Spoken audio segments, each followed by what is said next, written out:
Mga kahuan, panoorin ang video na ito upang alamin ang pinaka-latest na balita tungkol sa lagay ng panahon at bagyo. Update today.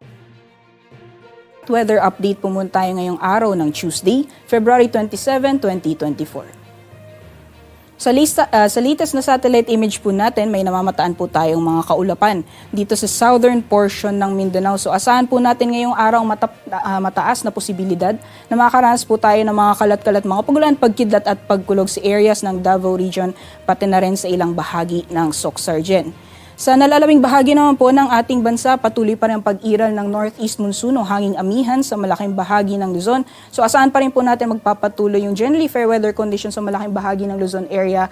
May mga tsansa pa rin ng mga pulo-pulong may hinang mga pagulan o mga pag-ambon. Sa malaking bahagi naman po ng Visayas at Mindanao, for the rest of Mindanao, mostly isolated rain showers or thunderstorms kadalasan sa hapon o sa gabi ang mararanasan. And sa ngayon po, wala naman tayong binabantayan na bagyo sa loob at labas ng ating Philippine Area of Responsibility.